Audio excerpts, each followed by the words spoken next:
Hey, everybody. Welcome to the Faith Church Podcast. I am your host, Jay Williams. Joining me today is Jeff Clossy. Hey, Jay. Good morning. Morning. Happy Thanksgiving week. It is Thanksgiving week. Yeah. It's also hunting week. It is. Yeah, I went for a bike ride yesterday morning and didn't hear a lot of shots. Did see some deer hanging in driveways, which is, exciting and a little grim. But you're riding by and you see this animal, strung up. But I did see one guy in blaze orange walking with a rifle, and he was carrying it safely, which was good to see. What would you have done if he wasn't? Would you stop and say, sir, pedal excuse me, sir? Pedal a little harder. Yeah, that's brave of you to do that. I tell you what, I think for people in other parts of the country, just to hear what you said and to see what you see going around, it would feel really strange. Yeah, it's just part of our life here. Yeah. It's just part of it. I mean, I grew up in Iowa. There's a lot of hunting, but I don't recall deer just being, strung up in people's driveways. Is it like here? Like, did you experience where everyone's kind of, the rhythm this week for a lot of people is very different? Yeah, definitely in smaller towns. Okay. I mean, I think it'd be similar to Wisconsin. Like, my guess is that a lot of kids who are in Madison or in suburban Milwaukee don't have the same experience as people here. So I think it's just not, what's different is that this is the place that people come to hunt. It is. So like you're saying, down by your house are all these trucks parked on the side of the road, people shooting out the windows. Just kidding. No, they're not doing that. Well, it's funny. It's like, knowing the neighborhood, walking and biking in it, there's a lot of these old farmhouses that are empty except for this week. It's the only week that they're used all year. Oh yeah. Yeah, that's a thing. I remember my first hunter's week, like deer season week, rifle season. I guess you got to be specific, but that when I was first here, and I remember getting up early Sunday morning, was sitting there just prepping and spending time with God, and I heard a big gunshot, like right at the crack of dawn, basically. And my instincts, because I'd moved from a part of Denver where it was not unusual to hear gunshots, but I realized that my instinct was, oh, gunshot. And then I was waiting and I realized, oh, I'm waiting for the sirens. Like usually, yes, that's what would follow a gunshot when I would, hear gunshots at my house in Aurora.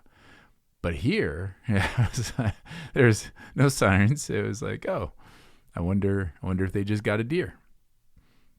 Yeah, and I've been getting, I think people are having some success this year too, from what I've been hearing. Seems like it. Yeah. I mean, that had to be. Facebook would never lie to me. No, it would not.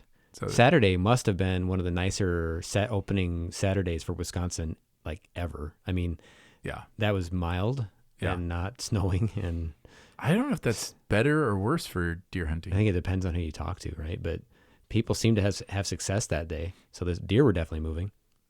We had a buck out here. Yeah, we did. What day was that last week? Oh, it's just a couple. I know Jay and I got here, looked out the window, and I'm like yelling, Jay, look out the window right by our cars in the parking lot here. There was a buck just walking through. No big deal. 28 point. Yeah, at least 28. Giant. Like stabbed our cars like a forklift. So we ran out the door and tried to wrestle it to the ground with our bare hands. Yeah, couldn't catch it. Because that's real hunting. Yep. I've always said, like, man, if I could take a buck down just barehanded, okay. Now I'm. That's a hunting story topper right there. If I did that. What'd you get him with? My hands. My hands. Chokehold. Did you hear, just one other hunting thing, did you hear that there was someone in Wisconsin who had been stalked by a mountain lion this last week and had to use his bow to defend himself? Oh, really? That, to me, that ups the intensity. That's scary. So it was in Buffalo County or something? So I've always said that when people say, okay, I hate ticks. Everybody hates ticks. I don't know anybody that likes ticks unless you study them and it's like your livelihood. But they freak me out. And so that's what I hate most about going off in the woods. I think it's one of the reasons why I love winter. Not that they're not, that there aren't any, like a lot less common. It's way less common. Right. And so I've said before that the reason when I would hike in Colorado, people would say like, well, yeah, but in Colorado you have like rattlesnakes and bears and that kind of thing. And I've said before that I would rather deal with rattlesnakes and bears because when I was in Colorado, if I went hiking, I never came home from a hike wondering if I got bit by a bear. Never. But with ticks, like it's in your head for quite a while. Like, was that a tick? Whatever, like that. Never with a rattlesnake. Never did I think like, I wonder I feel one right now. Yeah, I wonder if I got bit by a rattlesnake.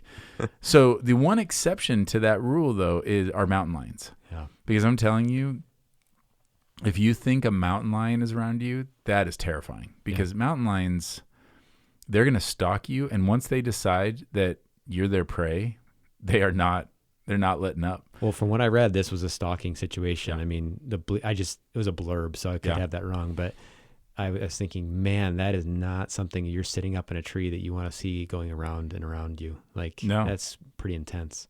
It is. Have you seen one before? Mm-hmm. I've never seen one in the wild like that. Yeah, we had them in Southern California when I lived there. We had them there, and then they'll be in Colorado. I've seen, but I've never been stalked by one, and I've never seen one where I felt like I was in danger. So that is definitely like, that is a legitimate animal that I mean, probably a grizzly, but grizzlies they weren't in Colorado, so I was never really worried about that, but there you go. So yeah, mountain lions. Did he get arrested or ticketed for shooting a mountain lion? It sounds like the DNR did an investigation and it was okay. Like he was justified in what he did. I think if you see one like that's not running away from you, it's probably not a good situation. Like if you're up in a tree and they're circling, like they don't normally do that, or especially around here. Like goodness. Well, I mean, they do. Like I said, they do when they think you're prey. And that's what I mean. Like, once they've determined it's not that unusual. I mean, those things are, it's like, as opposed to like a brown bears and black bears, like non-grizzlies, but black bears, they're scaredy cats. Like they don't put your arms up in the air, yell. Yeah. They don't want to have anything to do with you most of the time. But if you find one that for whatever reason sees you as food, then you're in trouble. It's just way more rare. Whereas like, with a mountain lion, all they have to do is think they can take you for whatever reason. Like across the street from when I lived in Southern California, there was an attack across the street from us. And there was like a county park, kind of wilderness park area right across the street from us. And it was just someone that was biking, and she, they think like they reconstructed it, and she had bent down to change a flat. Well, they didn't have to reconstruct it. She survived. That one, she survived. There was another one that didn't, and both of them were bent down to change a flat. And so the mountain lion sees you and thinks like, hey, I can attack you, which rather reminds me of the sermon, because of the warning to the rich is similar to the warning to mountain lions. I see what you did there. Yeah, well, I needed to, because I just looked at the clock. Do you know how long we talked about mountain lions? I got lost in it. Hunting? How long? 8 minutes. Perfect. 8. People think that we just ramble for a long time. I'm typically shooting for 3 to 4 minutes of nonsense to like ramp us up, but I just looked at it. I was like, oh my gosh. It gives you guys, everyone, minutes. a little insight into how this thing unfolds. This is not scripted. No. Or is it? And we're just amazing at acting and writing. That amazing. Or we're bad at writing and good at acting. That's what it would be. So James, the beginning of James 5, right? Yeah. So yeah, James just won't let up. James, the man is intense. He is intense, man. This passage. So this is, if people don't remember, this was supposed to be point 3 of a sermon a couple of weeks ago, but I just thought, and it was a much shorter version. So someone's thinking, oh my goodness, I'm glad you didn't make that point 3. Like, well, I definitely expanded it when we were going into its own sermon, but I just thought, man, every culture has cultural sin, right? We talk about this a lot. Like every culture has blind spots, ways in which we have meshed our cultural worldview with the gospel, and we don't even see it. Most of the time, if you're raised in it and it's what all you've ever known, you don't even realize that there are things that have kind of meshed together, that things that have crept in that are not actually biblical. And it really stands out when you go into another country, into another culture, and it's easy to see that because that's different to you. That's kind of is like, oh, wow. Like, wow, how do you How do you get away with doing that? Or why would you think that was okay biblically? And we tend to think, I mean, every culture thinks this, but especially I find the Western culture, but especially our country, thinks that, oh, we're the exception to that rule. That, yeah, every other culture has those kinds of cultural blind spots where things are normal that according to Scripture, they would not be normal. Like places where infidelity is normal, and we would say that's not normal. Mistress or something. Yeah, like having a mistress, or places where substance abuse for children, like things that are just, oh yeah, that's just what happens, that's just normal, and we would say like, that's not. And for us, there are several, but the biggest one that I think is just so clearly a cultural blind spot for us is consumerism and money and just greed. Yeah. Like it's just what happens. Like it's so easy for us to look at. For example, if you think of somebody, like even we have a term like trust fund baby. If you think of somebody that grew up really wealthy, didn't have to work hard for anything, and however you view that person is pretty much how the developing world views us as a whole, right? Like, so when you think about like, oh, well, that person, the problem with them is they never had to work for anything. Well, there are a lot of people across the globe who have to hike miles to get water and carry it back. And they would look at us like just turning on a tap and getting clean water out of it and go like, you've never had to work for that. You just walk into a grocery store and buy things. And if you don't have cash for it, you can get credit. And like you can, so the reality in the world is just that we are in a wealthy culture. Now that doesn't mean that people don't struggle with poverty in our culture. They for sure do. And part of that is because the standard of living is so high that it just takes a lot more money to live in a place like the United States. Just like it takes more money to live in New York City than it does in rural Montana. It just takes more money. But in our country, it takes a lot more money in the United States to survive than it does in the rest of the world. So it's a very complex and sticky wicket to try to unpack and untangle. But what I wanted to do was just say, okay, but we can't just dismiss what James says here and just says, oh, well, that's for Elon Musk. That's for Jeff Bezos. That's for multi-million-dollar athletes. That's not for me. And so it's very easy to just dismiss it out of hand and to say, that doesn't apply to me. But I think it does. I think we have to be mindful because as always, it's a heart issue, right? It's not about a dollar amount. James doesn't say, oh, and by rich, I mean this amount, you make this amount or more, or you have this much expendable income, or you have to, like, it's a heart issue that he's going after. He is. And when you think about the Sermon on the Mount that we walk through this year as well, we heard Jesus talking about it from another angle, right? And again, getting at the heart. And there's something about money, and I think it's related to just indulgence in general, overindulgence. I think there's a hunger that never is satisfied. It's like if you wait until you feel like you have enough, you'll never have enough because that feeling won't come. There's something with the human heart that we need to master it, or it will master us. Like, and when I say that, I mean by God's grace we do that, not in our own human strength. But it's true. I mean, I anecdotally, Tim Keller, passed away, but famous pastor. I remember hearing a sermon he gave on this topic, and he said they did like the 7 deadly sins in their church, a series on it. It was like a special thing where people could come, and the one on greed was the least attended. And his analysis was just like what you just said. It's like, it's not because people are afraid to hear about it. It's because we don't think it's an issue. Yeah. We just don't. And that's part of our blindness culturally, or we think it's someone else's issue, right? Like you said, the uber wealthy. Yeah. Well, I wish he was still here. I mean, for a lot of reasons, yes. But I would ask him, I would say, but are you sure about that? That it's not that they didn't want to hear? Because I think that's a way that when you start to get a feel for that, there's definitely, at least I know in my own heart, self-protection and self-justification of like, yeah, I don't really want to hear what you have to say about that because I'm afraid, because I feel pretty comfortable in the system that I've set up. I don't really want you to be pushing on that. So I think it's probably both. I think that some people don't think it's an issue, and other people just are like, I feel okay right now. I don't want to be made to feel guilty, which I think is sometimes where that can go. It's like, well, what do you do with the fact that we have these resources?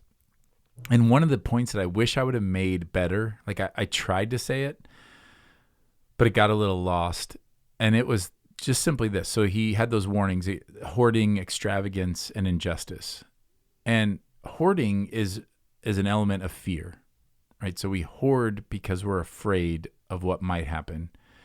We're extravagant because of desire. Like we want things that will fulfill us, and so we go with extravagance. And part of the poetic beauty of that passage is demonstrating how, when you are motivated by your selfish fears and your selfish desires, the result is going to be injustice for those around you, because you're not thinking about your neighbor, you're thinking about yourself. And that at its core becomes the issue. And how, because what will happen a lot of times is if there's a warning against hoarding, building bigger barns or whatever, I often get the pushback of like, well, are you saying retirement is wrong? Are you saying savings is wrong? And like, again, you're going to a heart issue, because saving is wise, hoarding is evil. Mm-hmm. So like, where is that a dollar amount in there? Is that a line? No, it's a heart posture of, am I trying to be a good steward to take care of my family, or am I trying to make up for a fear that I have and try to be my own security for this? And whenever we get fixated on that, whenever we get fixated on protecting ourselves, if our primary interest is protecting myself from what I'm afraid of, and satisfying myself with these desires that I have in myself, then I'm going to not love my neighbor. I'm going to be apathetic towards them, which is going to lead to injustice. Because now, if I can find a loophole to not pay you for your work, well, I'm going to not pay you for your work. Not even because I'm like looking at you and trying to intentionally oppress you, but because I'm so fixated on myself getting a good deal and me getting, so that I can have more to save or more to buy other things, that I just don't even pay attention. Like, you're collateral damage, basically. And that's what I wish I would have mentioned a little bit more, of saying like, this is how this collateral damage. And so showing the picture of all the waste of the clothes and everything is like, we just don't even want to think about it, right? Like, I go to one of these stores or go online and buy whatever I want, and then if I don't like it, then it's only like $4, so then I just throw it away, and I don't even realize that it's actually harming somebody else, because I'm just not even thinking about it. Yeah, that gets at some of the systemic evils with greed. Right. There are things that are, the sum total, or like when our sin combines into something much bigger than just one person's choice. You got at some of that too when you were talking about, not shopping on Thanksgiving, because people shouldn't necessarily have to work all day on Thanksgiving. And it's interesting, growing up, my dad worked in retail. He was a manager of a store.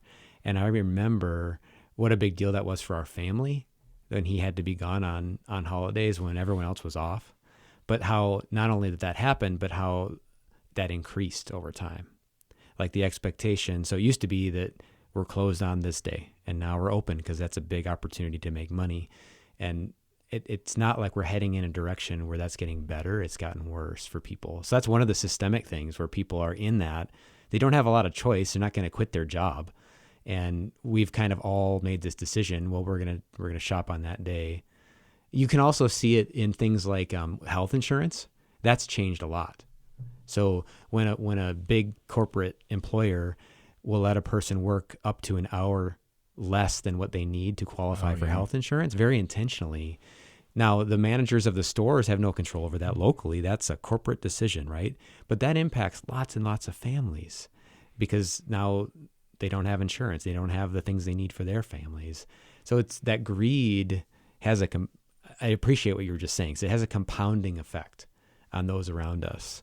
And some of the things, to me, apart from Jesus, apart from a Messiah who could come and change them, it's hard to imagine how they would change, because greed has such a hold on all of us.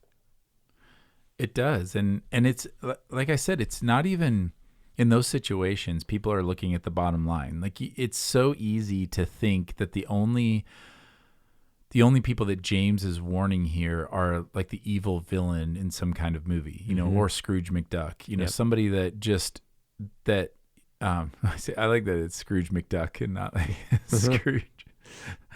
Ebenezer Scrooge. Like, Charles Dickens would be so happy to know that like it's been co-opted. But like that mentality of like, we want to caricature, like make a caricature of that person. Now those people are out there, and yes, God will judge them. But apathy for your neighbor is not a defense for committing injustices or like contributing to injustices. We are held responsible and accountable for what we know. And I think, that was one of the things I thought about saying was, hey, some of you are kind of in blissful ignorance. And so if that's you and you want to remain there, like, this would be a good time to leave, because you're kind of I totally missed that. I said I wanted to say. Oh, okay. I was like, I wow, I didn't missed that. I like that you say that, because you're like, I would have gotten out of here. I was, because I did. I thought about, man, do you really want to know that? It's a little bit of the Matrix kind of a thing of, once you go down that rabbit hole, there were things that I used to feel comfortable with. Like, for example, I love negotiating. I really do enjoy it. Like, if you need a car bought or something like that, like, I love it. And I love going to places where negotiating is the norm. But there have been a couple of situations where, in hindsight, like, I look back on that and I think I actually took advantage. Like, I took advantage of the situation for somebody, both in other countries, where I was like kind of in this American mindset of like a car dealership where, they're not going to sell it to me unless it's still a good deal for them. And so I'm just trying to get the best deal that I can and whatever.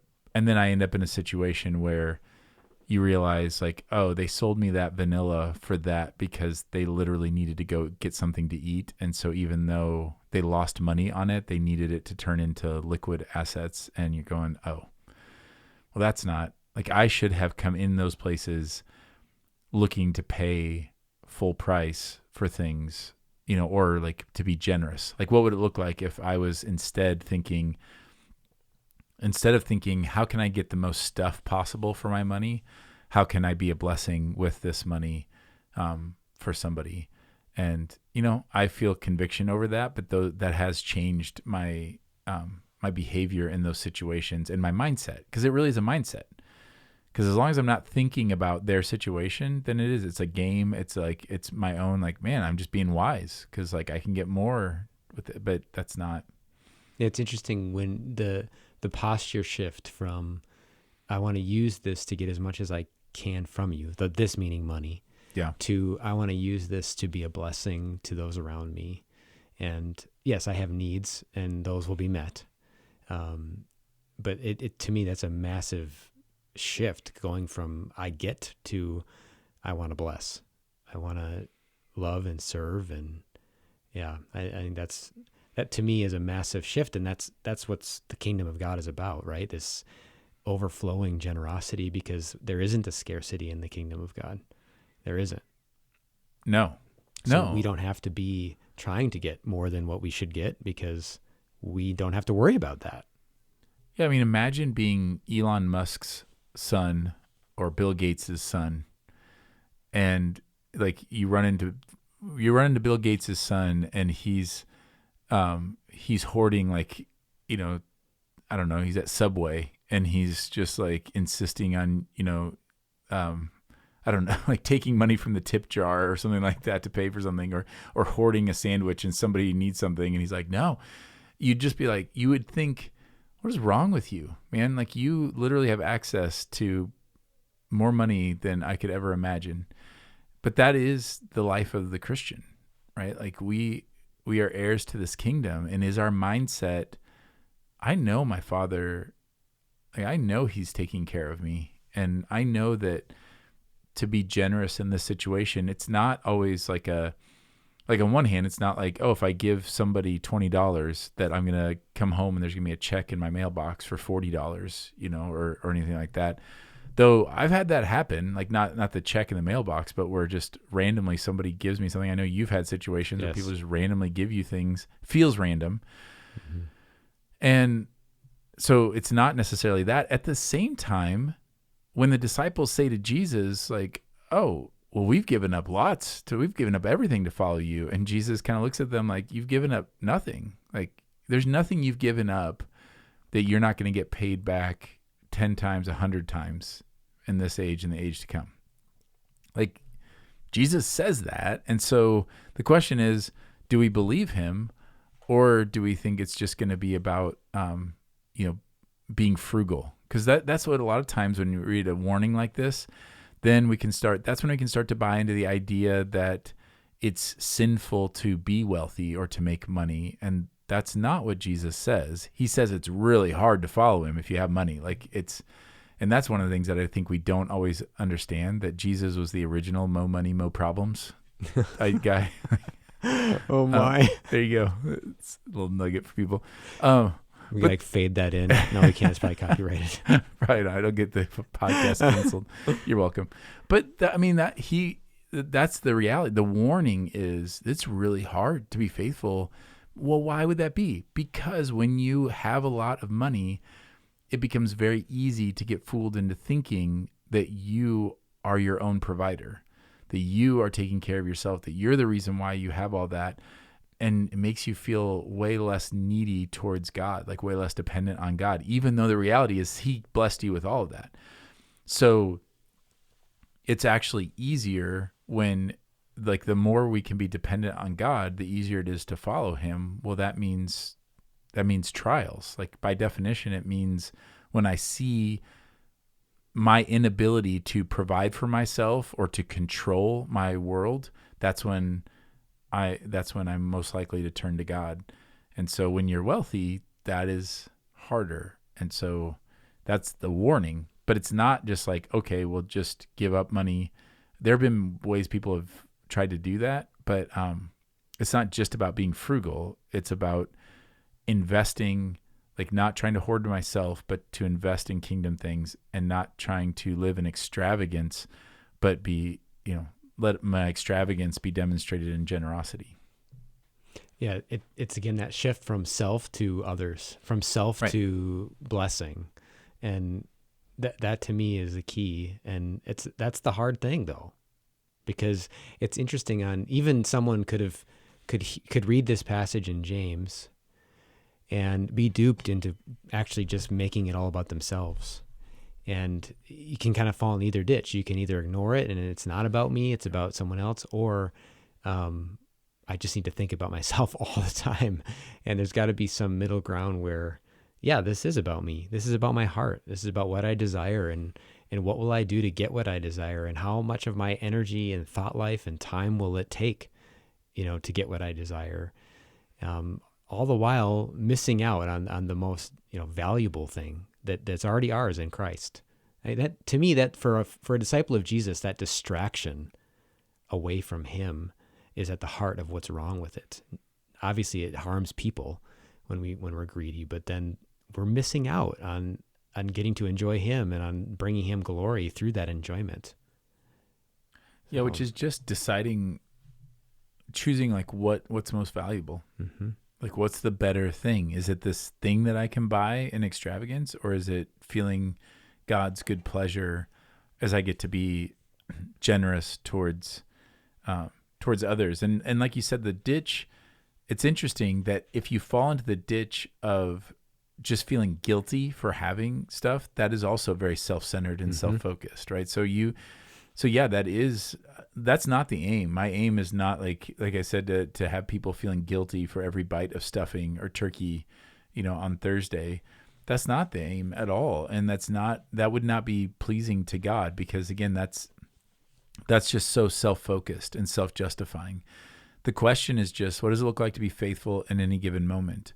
And so, it can be little things like, So one practical way that I confront this idea in me is, I still love getting a good deal, but then I often try to use that good deal to be a blessing, like to just be a conduit for the blessing. So like at a restaurant, I might take the discount, which, I mean, first of all, you should always, like, if you have a server, we're talking about like full service, tipping has gotten a little wild. Like I just saw a thing where it was just a robot, it was all automated, and they asked for a tip, and he's like, I'm not tipping the robot. Like, what in the world? But we're talking about, like, we still, I think, in that kind of weirdness about tipping right now, we're forgetting that there are still industries that are very much based on that and have been for a very long time, like eating at a restaurant where you have a server. But like, if you have a coupon, it is good etiquette to tip on the full retail amount of whatever you would have spent.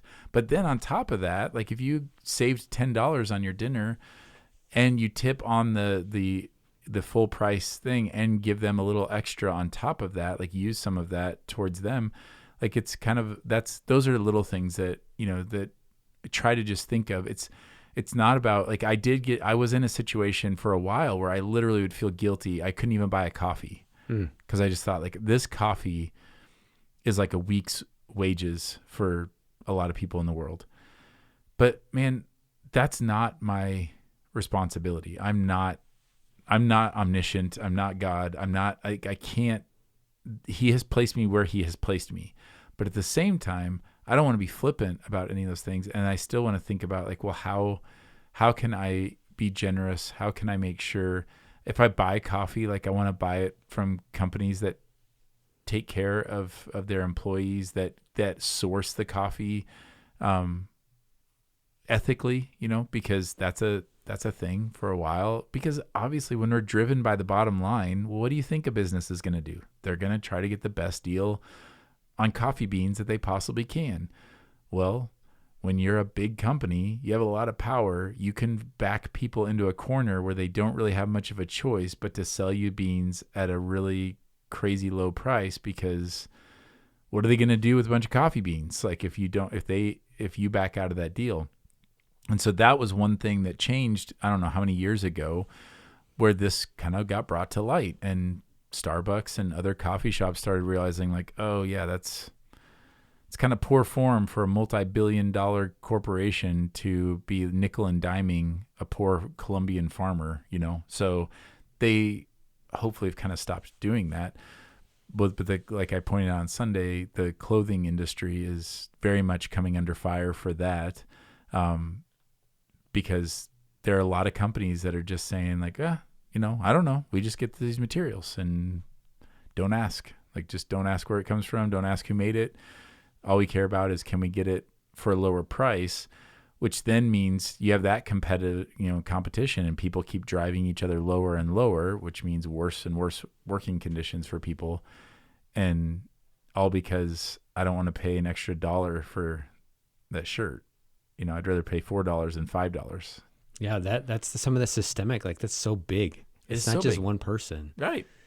Yeah. Sorry, I just totally overloaded. So what would you say, because you're really good about getting it back down to ground level, and I just keep going. Every time I try to go at ground level, I just end up going back into, like, big level. So, like, my big thing is just don't be apathetic about it. Just be intentional and faithful in your actions. But what would you say, like, what's your journey looked like when it comes to consumerism? And I think I tend to fall into I need to find a really good deal mentality in overdoing it. Like, that's not bad to find a good deal, but overdoing that. And part of that, I think, comes from, years of being a fundraising missionary, where was like, it just kind of became ingrained in me. And it's interesting how something good, like wanting to be wise, can turn into something that grabs your heart, right? So that's been mine. I think I'm a big proponent of, I've really actually resonated what you said on Sunday about, like, so how many pairs of pants do you need? So that question of, Which, by the way, you should probably wash those, Jay. No, they tell you. Okay. All right. Read up on we'll it. Talk about that later. Depends on what you're doing. We did discuss this later after the service. I bet you Someone did. brought up, I said, if you're a dairy farmer, you definitely should be washing your jeans more often. Yeah, it's a little different. So it does depend on what's going on with those jeans, but yeah. So I think in two things. One, buying fewer but like higher quality from reputable companies that are conscious, like they have a conscience and they're exercising it and they value that. I think that's a really good thing. The clothes will last longer. You can even, some of them even have their own, some of the better companies even have their own used sites where people can sell back their clothes when they're done and you can buy them. I have bought from some of those sites and got really good stuff that has still lasted me. It does take more energy though. It takes a bit more work to do that. But the other thought I had for myself, I tend to be the one with the, you mentioned like guilty about buying a coffee. My conscience tends to err in that direction where I am overly introspective about it. And that could be really unhealthy. So for me, what helps is if I involve other people in those decisions. So like when I'm really feeling, to me, it's almost like a torment about it. I will involve Jess, my wife Jess, or someone in it who can breathe air, like oxygen into that and help me see bigger picture. And then not dismiss the concern. If the person you're going to share that with is just going to dismiss it, that's not what I'm talking about. But someone who would share your concern of wanting to be doing what is right and good with money, involve them in it. I think we can be more in this together than we are. It's a taboo subject, right? Talking with other people about money and spending. But I really think that that's going to be part of the way God frees us and makes this a joyful thing when we don't have to hide, and we can involve each other in it. Right. And that's where I think that right there is a really important point, that I think we all try, or at least I try to, and I see this a lot, of if I just keep it all in my own head, I can rationalize things. I can make a case for something, whether it's buying a vehicle or a house or a pair of jeans or whatever. I can create and weave whatever story I want to. But the question really is like the simple question when it comes to consumerism is this a gift from God? If it is, then I need to receive it with a glad and generous heart and be a conduit for that. And so if it's buying a latte, then receive that latte with a glad and generous heart and, throw $1 into the tip jar, or buy a coffee for somebody else. Or it's not penance or anything, or it's just let it be. I think if we realize, like, number one, and that's why I really tried to hit at this, but it's just so critical that James gives us the tip of this, and in Acts we see it, that the start of a healthy view of all these things is to receive things with gratitude. Mm-hmm. If you are able to go through your day giving thanks to God for all the things, all the good gifts that he gives you, that will do a couple of things. Number one, it will lower your fear, which lowers your desire to hoard, right? So if I look everywhere and I just see gift after gift after gift from God, then it would be like, it would lower that fear that, oh, what if I don't have enough? Because you're going to constantly be surrounded by God's generosity, right? So that'll lower that fear, which will lower the instinct to hoard. And then the same thing goes with if I'm giving thanks for gift after gift after gift, it's going to feel extravagant from God. So I'm not going to really I'm not going to feel the need to then go and go over the top in some other area, because I just feel like, man, God has been so extravagantly generous to me, which is the story that I shared about the homeless man that I met, in Kansas City, that was his life. His life was he received everything with a glad and generous heart. So it just didn't even occur to him that he should hoard that stuff to himself, because he knew, and I found out more. I didn't get to tell all this story, but he was known for, in their little encampment, that whenever he would collect money, if people would give him money, he would save it up until he could go to the store, and then he would buy vegetables and some potatoes, or whatever. He'd make a stew, Basically, he would, every few days, he would get enough to make a stew, and he would make it for everybody. And when we talked to him about that, his mindset was like, well, it's just going to go bad. Like, why would I? And what sense does it make? You can't make stew for one person. Like, his mindset was just like, well, of course I'm gonna buy an onion, and I'm gonna buy all the stuff that's gonna go into the stew for everybody. And that's the mindset. And so whether you make, $1 million a year, or whether you're living paycheck to paycheck, that heart of receiving all things with glad and generous hearts and letting that be a conduit for God's blessing is yours in Christ. It's not dependent on how much money you make. It's not dependent on what year vehicle you drive, whether it's a newer vehicle or an older vehicle. It's like none of that actually matters. What matters is our heart. And so I think if we start there, just giving thanks, then a lot of these things start to come to light a little bit more. Yeah, it's our heart's posture and enjoyment of God in that, and everything going back to Him, giving thanks for the simple things that we experience every day. All of us can do that, and we can do that even in moments of suffering. We can do that in moments of deep sadness. And yeah, I really think too, Jay, that just self-control being a fruit of the Spirit would be an interesting study to do together as a church. But that to me is something that we just aren't very good at. I don't know if that's a blind spot. I think people kind of know that. But culturally, it's just an issue. And it has to do with greed. It has to do with other things as well. We just have desires that they end up ruling us, and we do not say no to them. And I think a lot of this ties back into that. Do you think that, because I think you're right, for sure. I mean, because one, we live in a culture where we don't have to say no. No, and we're encouraged that it's really good to not say no. Right. There's something about, I mean, literally anything. You don't have to have. Just think about how wild this is in the history of the world, that you and I, either one of us, could go into any store and basically walk out with anything we want, whether we have the money for it or not. Yeah, it's super wild. Like just insane. Credit and loans and everything. Yep. It's wild. And so we don't see that. It's because we don't say no, and we don't realize that there's actually joy in saying no. Like, think about this. Think about if you've ever wanted something and then you ended up buying it, like impulsively bought it. And have you ever bought something that then you regretted buying? That sometimes within a day, sometimes within a month, sometimes the next year, but you look at something and you think, oh man, if I could trade that back in and get my money back from it, I would totally do that. Then that just shows self-control. There have been multiple times where I have said no to something and then a day later felt really relieved that I said no to that. Yep. Right. So self-control in that is not like some burden.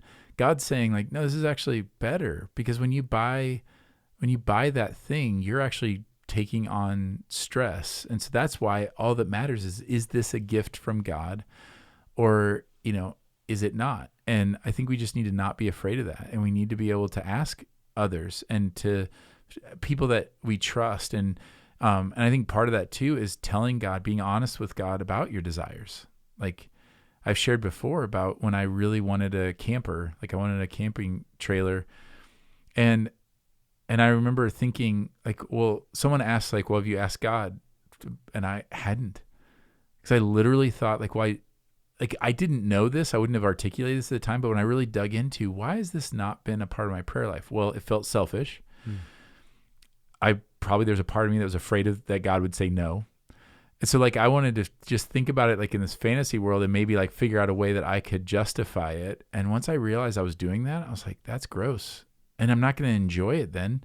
If I do receive it, I'm not going to enjoy it. If I don't, I'm not going to understand. I'm going to be frustrated. And so I finally just turned that over to God. And, over the years we've had a couple, and then there've been times where we haven't, and I think what Paul says to Timothy, I just think is so helpful when he talks about that passage I shared, that as for the rich in this present age, charge them not to be haughty, nor to set their hopes on the uncertainty of riches, but on God. So right there is, don't think you got this on your own. Don't be that person who thinks that it's because you are so smart, so talented, so strong, so hardworking, so hardworking that this is all from you. Like, so Paul would say, first of all, if you have money, be humble about that and realize, and then also don't put your hope in that money. And what is he talking about? Those are the two, like the fear of not having enough, like don't put your hope in that. And the extravagance and the pride and everything that goes with extravagant living, don't be that. But realize it all comes from God, who richly provides us with everything to enjoy.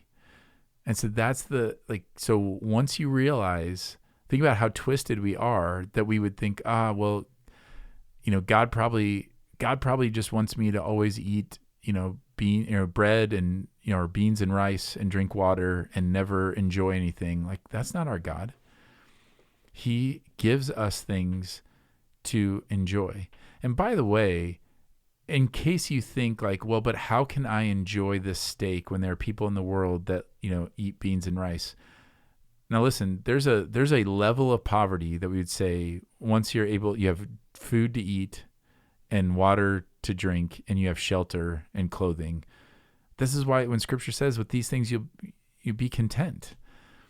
Because if you get past that, now there are people in the world that are starving, and there are people in the world who don't have access to clean water, and there are people who die from exposure and dysentery and those kinds of things. That is part of the suffering and the evil of the world, that we are hoarding all that. So that's why I pointed out how much food waste we have. Like, it's irrational that anyone would ever starve. But once you're past that and you're thinking about like, well, yeah, but there are people that don't have as much as I have or whatever, and so I'm going to feel guilty about that. Well, if you've ever spent time in villages or with people who are in poverty, but have those basic needs met, and see if they have a lack of joy, because they don't.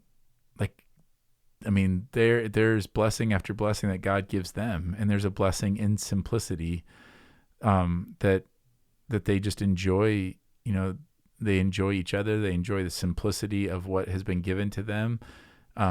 So I think just removing our own like self-defense, self-justice, self-guilt, self-shaming, all these things that are just focused on ourselves, and at the end of the day say, okay, all this comes from God. If God gives this to me, I'm going to enjoy it and receive it as a gift from him with thanksgiving, which I know is going to grow in me a generous spirit. And if it's not something that God has for me and he's given it to somebody else, I'm going to rejoice with them, and I'm not going to worry about that, because my God is extravagantly generous to me. And so I'm just going to receive whatever he gives me and turn that out as, again, to be a conduit of blessing for others. But that takes it's easier said than done. It is, and I think it's a spirit, like in all of what Jay and I both said whenever it comes to instruction, and it's implied. We want to make sure it's clear. This is something that is a spirit-empowered activity. It's a complete, and do this in dependence upon him. Because in ourselves, we're going to mess this up and make even our attempts to obey him about ourselves, which is so sad. But there is so much joy. I was just thinking your comment about, people having joy in the simplicity, and that gets at one of the false beliefs that is attached to this idol, right? That the belief is, I need more to be okay. If I get more, I will be happier. That's the false belief. And I think that example you shared is a great counter to that. That's not true, actually. More stuff will not make us happier, and more stuff will not make us content. It doesn't do that. More money, more problems. Yes. Oh, I see what you did there. Should we land this plane, Jay? I get on that note. Yeah, good. You're right. Like more. Well, and that's the point of like, yeah, you can't have a big enough retirement account that you're going to feel totally secure.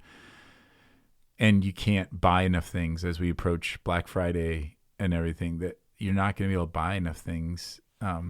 Which that's, by the way, another like quick tip that I used to get really wrapped up in we didn't go out on Black Friday like I usually was, that, but I was definitely like a Cyber Monday guy of like, oh, this is the time where I got to find, and I find all the tech deals and want to find, because, I'm like, oh, you know what? I could use another hard drive, or I could use this or whatever. And a couple of years ago, I realized, holy cow, that is not good for my heart. Like, I'm feeling like I'm missing out on things. I feel the stress of feeling like I was getting to a place where I thought, to be a good steward, I had to scavenge all this stuff.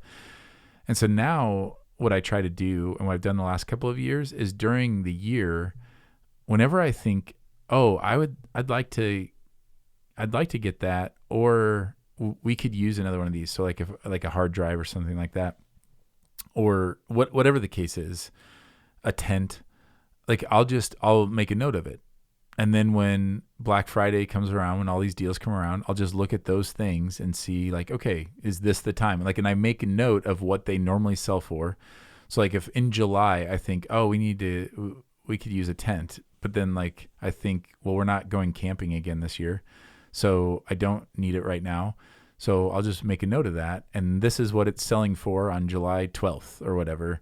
And then it makes it so easy when I get to Black Friday, and all of a sudden they're like, 40% off. There have been so many things, by the way, since I've done that they'll be like, this is, Black Friday savings, 50% off. And I'm looking at it going, that is literally $3 cheaper than what it was during their fall sale. It's 0.5% off. 4th of July sale. Like, yeah. Seriously. I mean, like, there's one that like I used to get suckered into all the time, and it was more around camping gear. And I realized, oh, you have these sales like every quarter. And it's just maybe 28% versus 27% or something like that, but it's all basically the same. So like, just that's a fun free tip for anybody. If you feel like you get sucked into the Black Friday and the Cyber Monday type stuff, just keep a journal throughout the year of any time you think, you know what, we could use a spatula, or we could use a new pan. We could use whatever it is.